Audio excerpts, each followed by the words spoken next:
Hello everyone, I'm Chris Brett from Eurogamer, joined today by a much more talented Chris. We've got Chris England here, who you'll know as the project lead for Xenonauts and now Xenonauts 2. First question actually, Xenonauts or Xenonauts? Well, which do you prefer and which is right? I think Xenonauts is the official one now. It used to be Xenonauts, but so many Americans called it Xenonauts that I just decided to adopt that, yeah. I think, okay, that's fair. Out of interest, how many people here played the original Xenonauts? Okay, cool. So about half. Awesome. I guess we could start with a little sort of elevator pitch for what the original Xenonauts was. I would call it like a reimagining of the original X-com. Yeah. Is that fair? Or how would you describe it to people? Pretty much as that. Yeah. So the idea was we would make a spiritual successor to the original XCOM games, which Terror from the Deep and UFO Enemy Unknown, which are kind of frequently regarded as some of the best PC games ever made. Yep. And the idea was we would just take what made them good and just update the UI, improve the graphics, and kind of make it accessible for a whole new generation of people. For sure. So would you say that you really wanted to recreate that game rather than how much of that process was you putting your own stamp on that format? So there was quite a lot of that. I mean, when I say we want to recreate it, I think it was more approaching that from the mechanical sense. A lot of other companies had tried to remake XCOM before we announced Xenonauts. Yep. It's worth noting the Firaxis remake was announced after ours. So they copied you, is what you're saying. That's not what I was saying, but yeah. Yeah, but like nobody had really properly recreated the core mechanics. Like some of the older games, like UFO Extraterrestrials, had sort of changes to some of the mechanics. I think they had a mechanic where your soldiers couldn't die, for example, which changed things up a bit. And there was another series, like the After series, like UFO Afterlight and so on, and they had their combat was real time but with pause. Right. So we kind of thought that nobody had properly recreated the mechanics, and we kind of wanted to do that, but obviously we can't just like copy everything, right? So it had to be legally distinct. And we thought kind of the Cold War setting was an interesting change of pace from the sci-fi world of the XCOM games. And like the Cold War setting as well was, historically the time when people were most, I guess, obsessed with aliens. So we thought it would like fit nicely into that. I should point out, by the way, we're going to talk a little bit about Xenonauts and then Xenonauts 2, obviously, but we're going to have a Q&A towards the end, so do be thinking of nice questions to ask if you have them. When you look back at Xenonauts now, what do you think of that game? What worked, what didn't? Like, as you're starting to delve into its sequel, how do you feel about that first game? So I think it was a success on many fronts. I think for its target audience, those people really liked the game broadly. I mean, there were some issues with the game, but I think we delivered what we said we would. I think where the game possibly fell down a little bit was the fact that it didn't necessarily appeal to so many people who are outside that core audience. And that's kind of where we want to go with Xenonauts 2. We want to fix some of the flaws in the original game and make it a better game overall. We want to improve the graphics and kind of have better tutorials and maybe a few less bugs and things that, hopefully will help the game reach a bigger audience of people who weren't necessarily just fans of the original sort of XCOM. Okay, you know how strategy fans get, though. We're very protective of these things that we like. Can you achieve that, introduce a new audience without losing the sort of hardcore element of Xenonauts, which is what it's all about? I think we can, yeah. It would be kind of silly for us to try and take on XCOM, like Firaxis XCOM. It's very confusing, isn't it? Yeah, I know. Okay, I'll call it XCOM 2012. Okay. So it'd be crazy for us to take them on because they make a great game that does what they want it to do, and we have our fans that want us to make a particular type of game. I don't think you have to take away things like time units and the more complex mechanics. But you can make them easy to understand. Like the tutorials in the first game are essentially just like a text pop-up saying, you already know how this works, right? Yeah, pretty much, yeah. So I think the game was very intimidating if you weren't somebody who had already played XCOM. Right. And I guess in a way that's a factor of us doing alpha funding and things and attracting like old XCOM fans. Like, there wasn't really that many new people coming into the player base and saying, I don't know how to play this. I've tried to play it and like it just went really badly. I have no idea what time units are. Yeah. So I think we can definitely improve that, and also, you know, just making the graphics look better really isn't something that's going to affect gameplay meaningfully, but it's going to, you know, make it a better experience for people. We should touch on that. I mean, you've moved from 2D sprites to 3D, as you can see here. Yeah. That's a pretty big change for the franchise. Yeah, well, I like to think it's now a franchise. So. Yeah.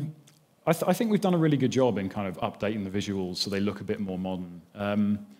I quite liked the art style of the original Xenonauts, but it was definitely polarizing. And I think moving to a more sort of 3D environment, it gives us more flexibility in terms of like gameplay mechanics for things like you know, a rotatable camera. A lot of people requested a rotatable camera in the original game, but then obviously you have to draw every sprite from 4 different directions. So it wasn't really possible. Whereas that's super easy for us to do now. So yeah, I think just moving to 3D is kind of us moving with the times, and it shouldn't affect gameplay very much, but it should make things much nicer to play. Something we talked about just before this talk actually hadn't really crossed my mind is that the switch from 2D to 3D is obviously, you know, graphically it looks better, but has also had an impact on a bunch of sort of the mechanics behind the scenes in terms of the way in which you generate maps. And so in Xenonauts 2, you're going to have some kind of random map generation, right? Yeah. So and that's only possible because of this. You are now working with 3D. Yeah, I mean, without going into like a long and complex explanation about how it works, one of the problems you have in 2D is if you're stitching together ground tiles of various kinds, like they can only align along various edges, whereas in 3D, like textures work slightly differently. So randomized maps are much more like easily achieved in 3D. Sure. And one of the problems with the Xenonauts was the map pool it wasn't small, but it repeated quite quickly. Right. This is the thing, because although I think you had more than 100 maps. Yeah, we did at launch, and obviously modders added to that. But because of how the game worked, and you pick a location at the start for your initial base, the maps that you can actually encounter to begin with are all based on where the crash sites take place. So we had different biomes that were spawned depending on where in the map you shot down a UFO or whatever. So if you shot down a UFO over North Africa, it was in a desert environment.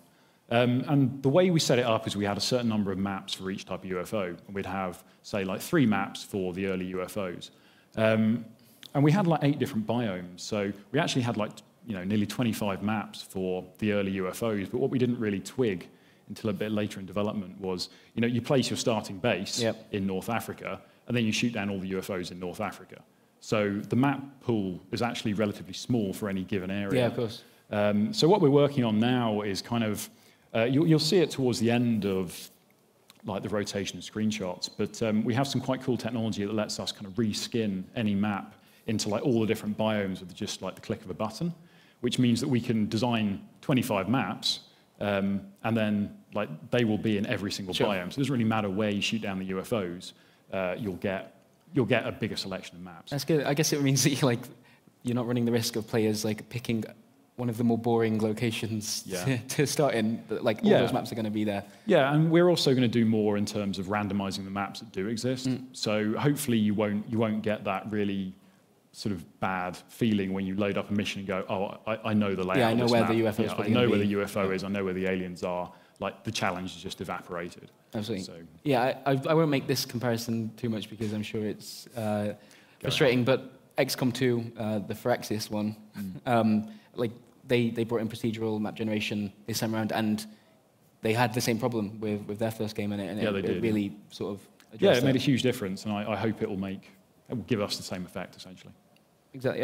So can we talk a little bit about the setting? So in the timeline, where is Xenonauts 2 taking place compared to the first game? So still Cold War, right? Yeah, so Xenonauts 2 is still set in the Cold War, but it's also set in the modern time. So it's kind of an alternative timeline where the Cold War has been extended by the aliens.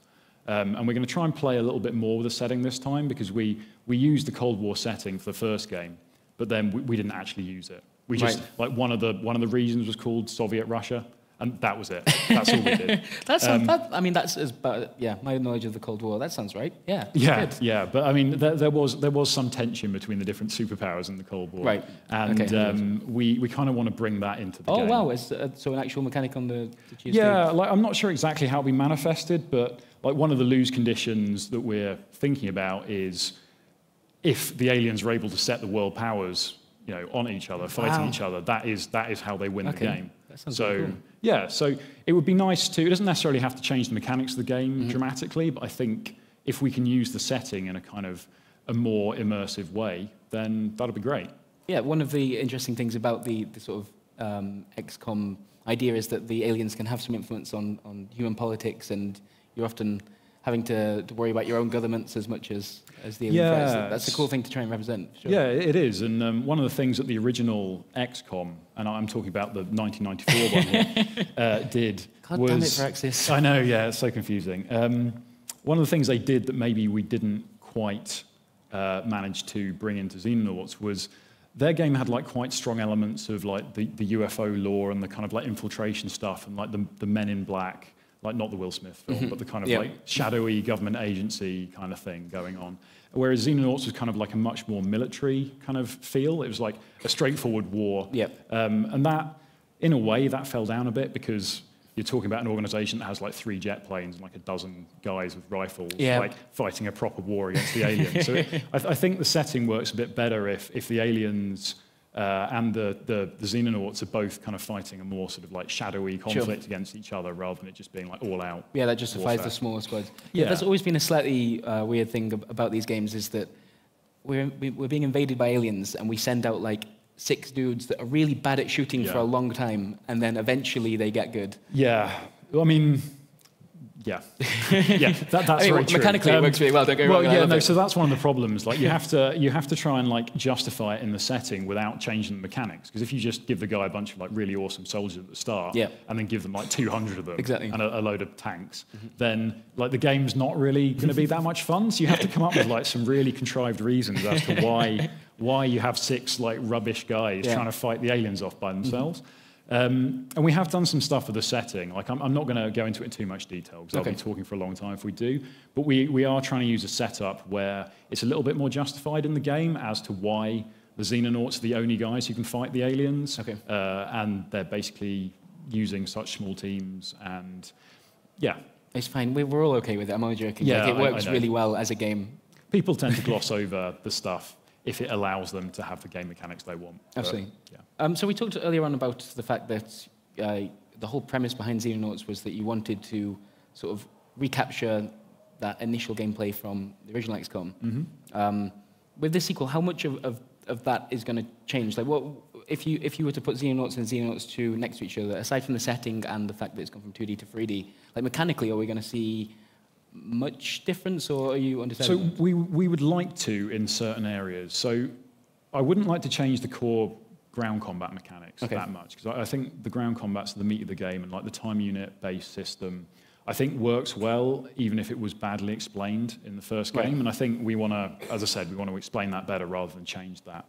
I would like to make some changes to the strategy layer, but the way we're going to approach this is our first milestone in development is really having like a high-definition version of Xenonauts 1 working. And then once we got that set up, we can start like experimenting with new mechanics. Because say if we want to add a new research system into the game, it's not really something you can test in isolation. What you have to do is have like a working copy of the game and then try the new research system in it. And if it doesn't really fit with the other mechanics, or it just plays badly, then you need to change it. So what I don't want to do here is just commit to a whole load of things that I think are going to be great, and then they turn out to not be very good. And I have to take them out again. But some of the ideas we're playing with are things like we'd like to turn the scientists into proper characters in the same way as the soldiers are. Maybe not with the same level of progression, but things like that. And they feel like they exist in the world. Yeah, exactly, rather than just being like little numbers you move around. And as I mentioned before, we want to try and like integrate the setting a bit better with the game mechanics. And if we're integrating things like the DEFCON levels in the loss and victory conditions, then that's potentially kind of cool. But yeah, so we'll talk about that and kind of firm that up a little bit more once we've hit the first milestone.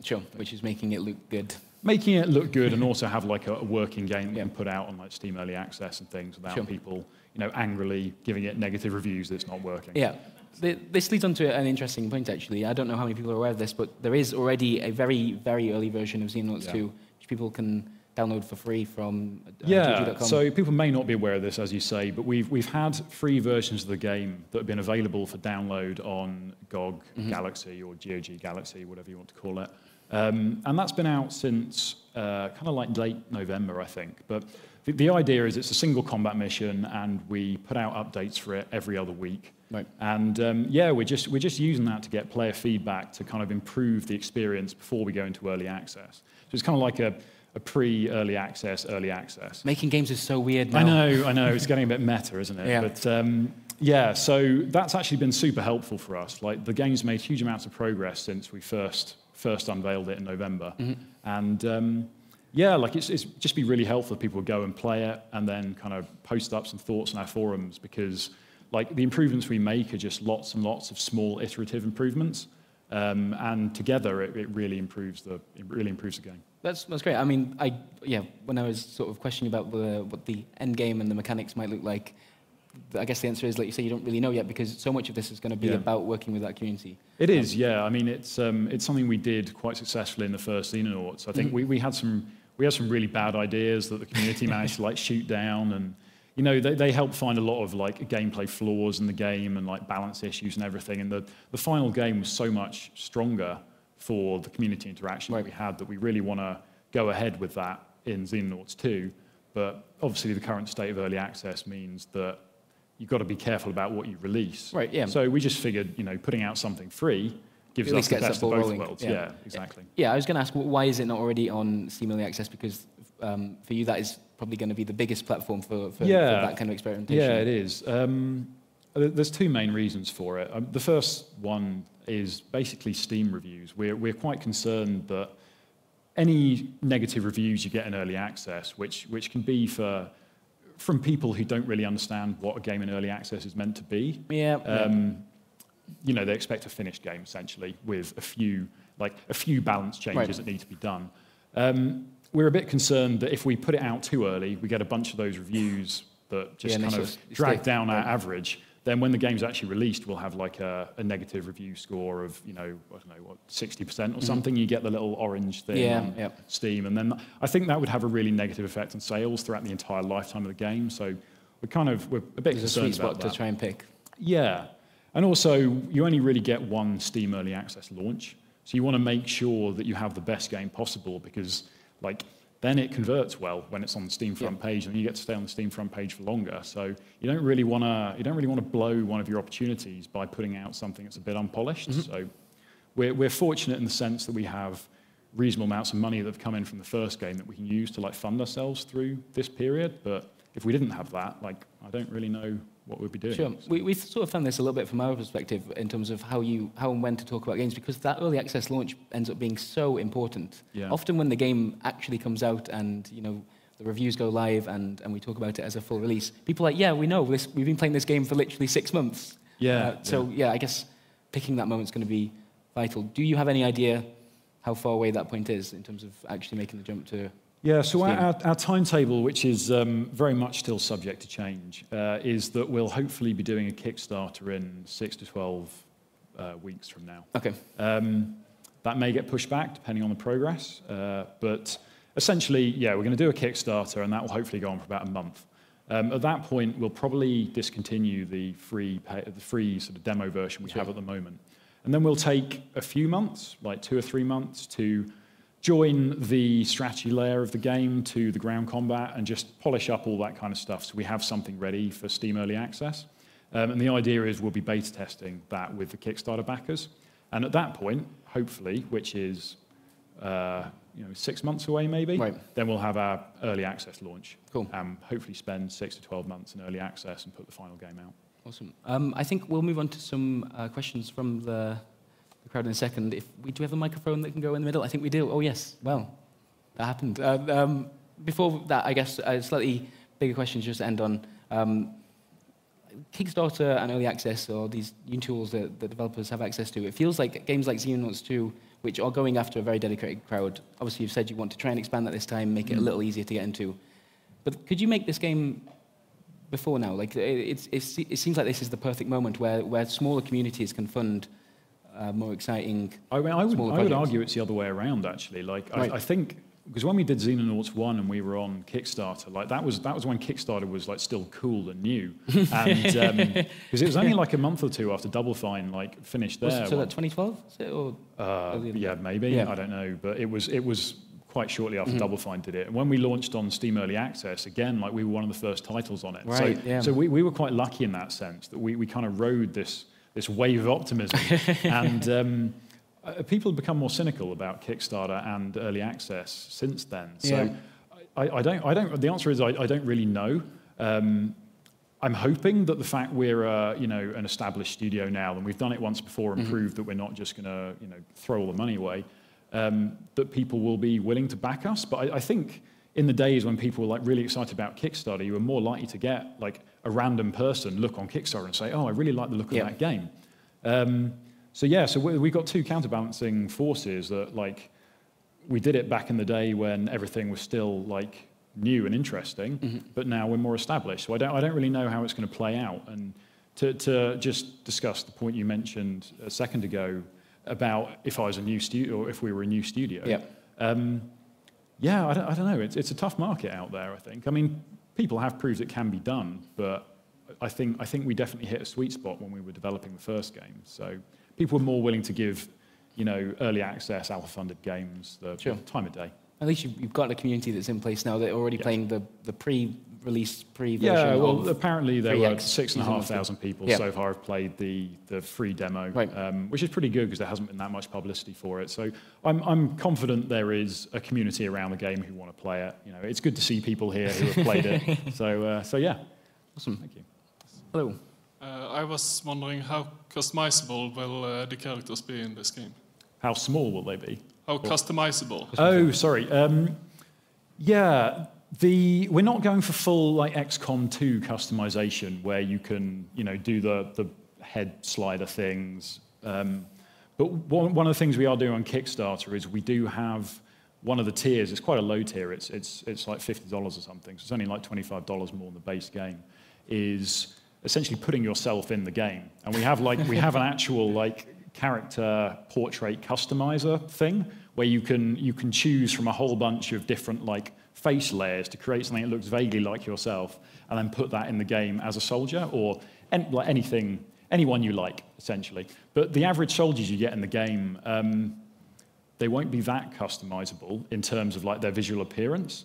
Or are you referring to visual appearance, or are you like talking about equipment and things like that?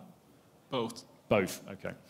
So in terms of visual stuff, like not really. I think that's one of the things that Firaxis's much bigger budget kind of tells on, because they can spend a lot of time making really nice 3D models, and we got to concentrate on more core gameplay stuff, or we're never going to be able to ship anything. In terms of equipment, like yes, we're making a fairly detailed strategy game, and hopefully we'll have a similar level of customization to what we had in the first Xenonauts, with like a decent inventory system and like lots of different weapons and equipment you can give them. We are hoping to bring some of the more weird and wonderful equipment from XCOM 1994 back into it, like things like motion scanners and stuff that maybe were kind of a little bit lacking in the first Xenonauts. So yeah, there's hopefully quite a lot of customization on the equipment side. If you're back on Kickstarter, you can have some visual customization, but yeah. Thank you. Thanks. No problem. That sounds great. It's probably completely unethical as a games journalist, but I definitely want to pay that money and put my face in Xenonauts too. Good. That sounds really cool. Go right ahead. All right, cool. I think that will wrap us up then for this session. Do you want to ask a question? Oh, yes. Hello. Sorry. I think you meant to like form a queue. Oh, yes, yeah. If anyone questions. Oh, man. I'm so bad at this. Yeah, sorry. If anyone else wants to join, please do. Yeah. Yeah. As a developer who has made this game in 2D and is now making it in 3D, do you have any comments about sort of the advantages and disadvantages of the development process? Yeah, so it's actually been a really big technical challenge to move from 2D to 3D, and it is one I actually kind of underestimated. I thought it would just be, you'd get Unity and everything would be great. But like the art pipeline, for example, that's completely different from 2D to 3D. Things like lighting, which you don't really consider in 2D engines because you just tell the artist, like, draw the lighting onto the picture. And then in 3D, you have to, like, set up all the scenes and everything with all the lights on it. And often, I didn't really realize this properly until we started making the game in 3D, but you can have really great models and stuff. But if you have, like, bad lighting in a scene, it all looks terrible. So there's a whole new set of challenges in 3D, but it does bring with it a whole new set of advantages. So I wouldn't necessarily say that 3D is superior or inferior to 2D stuff. It's just both of them take a fair amount of experience to work with properly. And like, I guess 3D is the future, I would say. Like, things like rotatable cameras, people do get annoyed if you don't have it. So I'm confident we made the right decision, even though it did take longer than we thought to get there. Yeah. Hi. Yeah. One of the differences I noticed between, for example, XCOM 94 and the new Firaxis XCOM, and one of the things I find frustrating about the original XCOM is the amount of time it takes per turn, and the amount of time per mission. Well, that ends up being the amount of time you spend per mission. So these really long, drawn-out sessions, whereas in sort of the new Firaxis one, everything's a bit more streamlined, catered to more of a modern audience. What, in that regard, for Xenonauts 2, how are you managing that aspect of gameplay? Yeah, that's a good question. I mean, I think there were two main factors in the original XCOM that made missions take quite a long time. The first one was just like the sheer number of units involved. Like in the original XCOM, I think the starting squad was like 12 or 14 soldiers, whereas ours is 8. So you spend a lot less time moving your guys around in each turn. And the other thing that was super frustrating about the original XCOM was there was frequently certain types of missions where you'd basically like clear the map and you'd miss one alien. And then you'd just be like, where is he? Yeah. And you'd spend ages like trying to find him with all your soldiers, and then you'd find him and he'd shoot one of your guys, and you'd be like, oh God, and you'd have to move the rest of your team over there, and it would take forever. So one of the changes we made, and it's actually in the original Xenonauts as well, was that for like UFO crash site missions, there is like a take and hold victory condition. So you just need to clear the UFO and have at least one soldier in it for like 5 turns, and then you win the mission. You don't get credit for killing the alien that you left behind. But yeah, it just kind of cuts the missions down. And actually in Xenonauts 2, one of the things we want to do is kind of make the AI a bit more aware of that. So if you like take the UFO, then the other aliens will come and try and take it back. Sure. So that's one of the things we changed. I did always wonder that in the original Xenonauts, like how complex the AI was in the fog of war. Like what are those individual like squads of aliens up to? Is it just a patrol, or are they actively looking for you? Well, it's a bit of both. Like the AI in the original Xenonauts is kind of like a mix of quite complex and clever and a bit basic. Right. And that's partly because when we were doing the coding for the game, particularly in the early stages, we didn't have a great deal of funding, so the code base ended up being a bit of a mess. Right, sure. And the AI wasn't necessarily that able to interface with all the combat mechanics in quite the way you'd want it to. So it was capable of like some advanced behaviors, but some of the other ones it just wasn't able to do it because the interfaces weren't there and the code was a bit of a mess. So it did do some quite clever stuff, like for an example, the Reaper aliens, which are like the versions of the chrysalids, they had like AI where they would try and stay out of your line of sight. So you get the moments where you like turn around and there's one just right behind you. Which is kind of cool. Yeah. So it didn't always work, but they were actually trying to do that. And there were also times during development where the AI was a little bit too good. Like some of the alien powers didn't work very well with like an AI that was trying to like exploit the game. Like one of the aliens had a teleport ability, which didn't work very well when you were playing on a big map and you'd like cleared most of the map, and then you'd find like an alien in the command room, and then it'd be like, nope, yeah, I'm outnumbered, and then it just teleport somewhere else on the map, and you'd be like, oh great, okay, now I'm gonna have to search the entire map again to find that alien. So we had to remove some of the sort of clever things it was doing because it was just like super annoying to play against. Yeah. Hello. Hi. How long does it take to make a game like this? To make a game like this? Yeah. Well, it depends on how big the team is. Like the first game took 5 years to develop from the outset, but a lot of that was kind of us trying to assemble a team. This game we're hoping will take about 3 years because the team's already in place. The team's a bit bigger now. What's the difference in size there? Like, so when you started? Well, when I started Xenonauts, I was just a guy in my bedroom. Okay. And like, I'm not a coder, so that made progress kind of slow. So like finding people on the internet who can help contribute to a game, like, is a bit of a hit and miss process. Right. So you can find really good people, but you also find a lot of people who aren't that good, and you have to like sort through them essentially by just like trying them out. So yeah, a lot of time is wasted like assembling a team that can finish the game. So yeah, like it took 5 years. I think it would have taken a lot longer had we not had a successful Kickstarter and like an early access period that allowed us to like hire people on a full-time basis. But you know, with the extra money we have this time around, it should be a bit shorter. But you know, don't quote me on that. If you put money down and you're like, why is the game not out? Then sometimes games just take a while to do. All right, fair enough. Okay, Cool. thank you so much, Chris. Thank you. Yeah, that is the end of this session. We've got a ukulele panel coming up next, presented by the lovely Bertie Purchase. And I think I'm supposed to remind you that at 5 p.m., Mafia Free also has a session that isn't on the printed schedule for some reason. So if you're interested in that game, that's a thing that you could go and watch. And yeah, big, warm round of applause for Chris England. Thank you. Excellent. Great. Cheers. Thanks. Awesome.